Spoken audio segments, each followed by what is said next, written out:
Bonjour, bienvenue sur Cocotte TV pour une nouvelle vidéo de présentation. Aujourd'hui nous allons parler RGB, on aime bien ça la faire même si on se moque souvent avec le NZXT U2 et les ventilateurs R2 RGB. Important, le U2 R2, nous passons sur du RGB adressable. Alors les tarifs, il y en a beaucoup, il y a plusieurs kits avec par exemple le U2 4 bandes de diode qui va être à 80 €. Un U2 sans les bandes de diode mais avec deux ventilateurs en 120 mm qui va être à 100 € si nous ne disons pas de bêtises, ainsi de suite. Il y a énormément de possibilités, on vous mettra tout dans les descriptions, c'est beaucoup plus simple comme ça. On notera juste que le ventilateur seul est à 30 € en 120 mm, 35 € en 140 mm, du coup ça pique quand même plutôt pas mal, mais l'éclairage est plutôt joli et les performances, nous verrons ça un tout petit peu plus tard. Nous avons la plateforme de test qui est derrière, on l'a juste installée histoire de montrer un peu mieux le produit tout de suite, le produit justement. Donc les produits, nous en avons plusieurs. Nous avons tout d'abord à gauche un ventilateur RGB 2. Alors on avait dit R2 RGB, autant pour moi. En 120 mm, nous avons ici une boîte avec un seul ventilateur. C'est marqué en bas. For U2, c'est important puisque le ventilateur ne va fonctionner qu'avec ce système. Nous avons le U2 qui est branché ici. Format 2,5 pouces, ça peut donc prendre place dans une platine 2,5 pouces avec des vis dessous. Et on le voit, nous avons 4 aimants. Et sur la table de bench, ça se fixe. Il en va de même pour la bande de diode ici, avec toujours de l'adhésif 3M au dos, et bien entendu une partie aimantée, du coup ça tient particulièrement bien. Alors, dans le package, dans la boîte, c'est comme ceci, c'est pour ça que pour l'instant la bande ondule un tout petit peu, mais avec le temps ça prend forme sans aucun problème.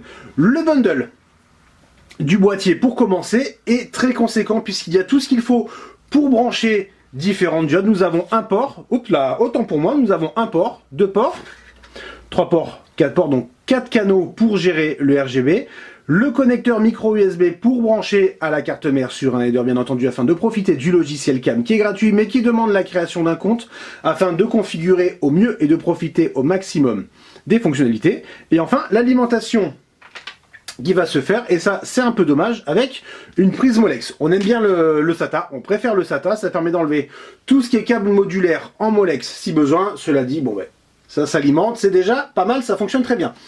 Au niveau des câbles, nous avons donc énormément de rallonges avec un connecteur à 4 broches, un connecteur à 4 broches ici pour la bande. Alors, on fera très attention, ça ressemble à un connecteur 12 volts, mais si on regarde sur la bande, c'est bien du 5 volts. Du coup, on fera bien attention à ne pas brancher n'importe quoi. On a déjà une bande de diode qui traîne quelque part. Non, on ne la branche pas, on vérifie que c'est de l'adressable en 5 volts ou du non adressable en 12 volts. Le ventilateur va fonctionner avec un système modulaire sur les câbles. Nous avons bien entendu le câble PWM qui est fixé. Alors on va vous donner les caractéristiques, on les a oubliées, honte sur nous, désolé. Il tourne de 500 à 1500 tours par minute pour un débit d'air maximum de 52,44 CFM et une pression statique de 1,35 mm d'eau. La garantie est de 6 ans tout de même. Donc nous avons des coins en caoutchouc, le système pour diffuser l'éclairage ici, rien de plus, et nous parlons donc du système modulaire. Nous avons ici une sortie, une entrée. En fait, tout simplement, on va brancher un premier ventilateur sur le boîtier de contrôle. Il y a marqué ici in, ici out sur les petits câbles. Ce ne sont pas tout à fait les mêmes. Et ensuite, on va pouvoir chaîner différents ventilateurs. L'intérêt est simple. On le branche par exemple sur un radiateur de water cooling ou bien sur une façade en boîtier. Ça permet d'éviter d'avoir plusieurs câbles qui vont aller directement sur la carte mère ou sur le boîtier. Et au niveau du boîtier avec le logiciel CAM, c'est du coup beaucoup plus simple parce que nous avons un canal avec par exemple 3 ventilateurs. Alors bien entendu, il y a une limite, on ne va pas pouvoir brancher 40 ventilateurs avec 1 million de diodes sur le canal. Il y a une limite, on l'a dit. Du coup, ça permet une synchronisation beaucoup plus facile des effets si jamais on veut passer sur du rainbow ou autre. Tout de suite, on va aller dans la hard cave, dans le noir, histoire de voir un peu ce que ça donne une fois éclairé. Nous voici donc avec un ventilateur et une bande de diode. Si le ventilateur fait du bruit, c'est tout à fait normal, il est posé directement sur un carton. Du coup, au niveau souffle, pardon, ce n'est pas terrible. Nous sommes ici sur une configuration en blanc, lumière fixée sur le ventilateur et sur la bande. Bien entendu, les deux canaux sont séparés puisque nous les avons branchés sur des canaux différents.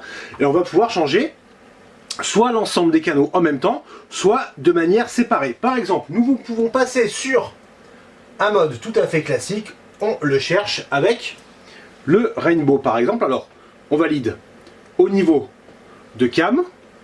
Et ensuite ça s'applique sur les deux et on voit que c'est totalement synchronisé entre le ventilateur et la bande de diode qui continue un peu par là, du coup il en manque un tout petit peu. Il y a bien entendu d'autres effets.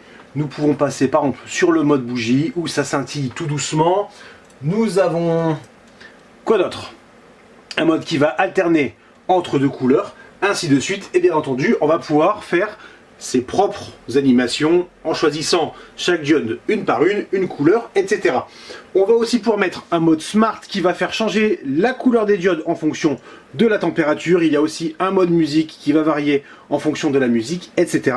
Et comme on peut le constater, les animations sont propres, que ce soit au niveau de la bande de diode ou du ventilateur. Alors forcément sur la bande, on voit les diodes, c'est pas terrible, mais si on met ça correctement dans un boîtier derrière, alors on va dire derrière, mais en bas d'un boîtier ou en haut par exemple, bien caché, et qu'ensuite ça passe au niveau de la fenêtre, qu'elle soit en plexi ou en verre trempé, peu importe, fumé, pas fumé, on s'en fiche, ça va être beaucoup plus propre. Il en va de même pour le ventilateur qui a déjà ce petit halo ici qui permet une diffusion plus uniforme de la lumière. Sur les ventilateurs et la bande de diode, c'est à peu près tout ce qu'il y avait à dire pour l'instant. On fera un test des ventilateurs un tout petit peu plus tard. En attendant, vous souhaite à tous une excellente journée.